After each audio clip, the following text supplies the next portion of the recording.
ஆமாம், அது முன்னாடி நின்று தாவீது நடனம் ஆடினார், எரிபலி செலுத்தினார், எல்லாம் பண்ணார். நம்ம கடவுள் வந்து சிலை வழிபாடை வெறுக்கிறவர் தானே. அப்படி இருக்கும்போது இந்த உருவம் இருக்க பேழையில வந்து பிரசன்னம் ஆகிறாருன்னா அவர் அதை ஏற்றுக்கொள்கிறாருன்னு தானே அர்த்தம். அப்ப இது எப்படி சிலை வழிபாடு ஆகும்? நீ சொல்றது கரெக்ட் தான்.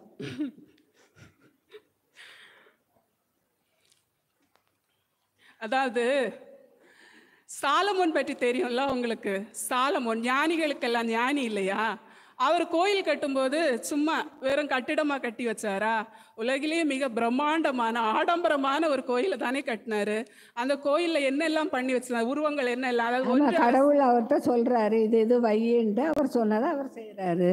ஆமா, 1 அரசர்கள் 6 மற்றும் 7வது அதிகாரத்தை படிச்சீங்கன்னா தெரியும். அதுல என்னென்ன உருவம் இருக்குன்னா 12 காளைகளின் உருவங்கள், சிங்கங்களின் உருவங்கள், கெரூபின்களின் உருவங்கள் மற்றும் மாதுளம் பழங்களின் உருவங்கள். இப்படி கோயில் ஃபுல்லாவே உருவத்தை தான் செய்து வச்சாரு. இப்போ இந்த உருவத்தை பார்த்த உடனே கடவுள் ஐயோ இந்த கோயில் எனக்கு பிடிக்கல அப்படின்னு சொன்னாரா? இல்லையே. என்ன சொல்றாரு? 1 அரசர்கள் 9வது அதிகாரம் 3வது வசனத்தை படிச்சீங்கன்னா தெரியும். என்ன சொல்றாரு? நீ கட்டிய இந்த கோவிலில் எனது பெயர் விளங்கும்படி என்றென்றும் அதை புனிதமாக்குவேன், மேலும் எனது கண்களும் எனது இதயமும் இங்கேதான் இருக்கும் சொன்னாரா இல்லையா? என்றும் அங்கேயே இருக்கும்னு சொல்லியிருக்கிறாரு. இப்ப சொல்லுங்க, சுரூபங்கள் நிறைந்த இந்த ஆலயத்துல கடவுள் இருப்பாரா, இல்ல வெற்று கூடாரமாகிய ஹால்ல இருப்பாரா? அதே மாதிரிதான், அதே கோயில்ல தான் இயேசுநாதர் பின்னால போனாரு. ஆமா, அது இயேசு பிடிச்சதுனால தானே அந்த கோயில்ல போய் ஜெபம் செய்தாரு, புதுமை செய்தாரு. அது சிலையா இருந்துச்சுன்னா எப்படி இயேசு அங்க போவாரு? அங்கதான் ஞானஸ்நானம் கொடுத்தாங்க, அங்கதான் காணாம போனாரு. ஆமா, அதான் வரேன். லூக்கா நற்செய்தி 3வது அதிகாரம் 51வது வசனத்தை படிச்சீங்கன்னா தெரியும். இயேசு 12 வயதில் காணாமல் போன நிகழ்ச்சி. அதுல கடைசி வசனம் என்ன சொல்லுது? இயேசு வந்து தன் பெற்றோருக்கு கீழ்ப்படிந்து நடந்தார். இயேசு யாரு? கடவுள் இல்லையா? கடவுளை தன் பெற்றோருக்கு கீழ்ப்படிந்து நடக்கிறார். அது மட்டும் இல்லாம 30 வயசுல தண்ணீரை திராட்சை ரசமாக்கும் நிகழ்ச்சி வந்து யார் சொல்லி நடந்தது? இயேசுட்ட அன்னை மரியாள் போய் சொல்றாங்க. அன்னை தாயின் பேச்சுக்கு மறு பேச்சு பேசாமல் மரியாதை செலுத்தும் விதமாக தண்ணீரை திராட்சை ரசமாக மாற்றினாரா இல்லையா? அதனால்தான் அம்மா பிள்ளைங்கன்னு சொல்றாங்க, அம்மா சொல்ல கேட்கறதுனால.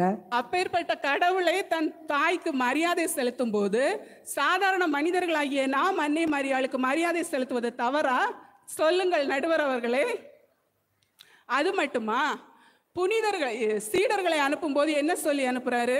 நீங்கள் எவருடைய பாவங்களை மன்னிப்பீர்களோ அவை மன்னிக்கப்படும், எவருடைய பாவங்களை மன்னியாது விடுவீர்களோ அவை மன்னிக்கப்படாது. மேலும் நோய்களை நீக்கவும் பேய்களை ஓட்டவும் உங்களுக்கு அதிகாரத்தை கொடுக்கிறேன்னு சொல்றாரு. சொன்னதோட முடிஞ்சிருச்சா? இல்லையே. சீடர்கள் திரும்பி வந்து என்ன சொல்றாங்க? பேரால பேயை ஓட்டணும், நாங்க யார் யார் தலைமையில கை வச்சு ஜெபிச்சோமோ அவங்களுக்கெல்லாம் நோய் சுகமாச்சான்னு சொன்னாங்களா இல்லையா? இப்போ நம்முடைய பாவத்தை போக்கவும் நம்முடைய நோயை நீக்கவும் புனிதர்களுக்கு அதிகாரம் இருக்கா இல்லையா? இயேசு தானே அதிகாரம் வழங்கியிருக்கிறாரு. அப்ப நம்ம அவங்கள வணங்குறது முறைதானே. அதாவது திருத்தூதர் பணிகள் நூலை எடுத்து படிச்சிங்கன்னா தெரியும். திருத்தூதர் பவுல் போற இடமெல்லாம் அவ்வளோ புதுமைகள் நடக்குது.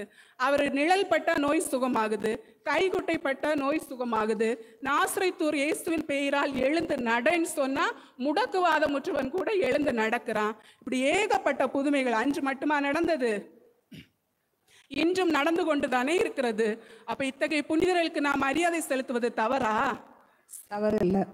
ஆகவே நடுவர் அவர்களே, சிலை வழிபாடு என்பது கடவுளுக்கு கொடுக்க வேண்டிய இடம், நேரம், முக்கியத்துவத்தை கடவுளுக்கு கொடுக்காமல் வேறு எதற்கு கொடுத்தாலும் அதுதான் சிலை வழிபாடு.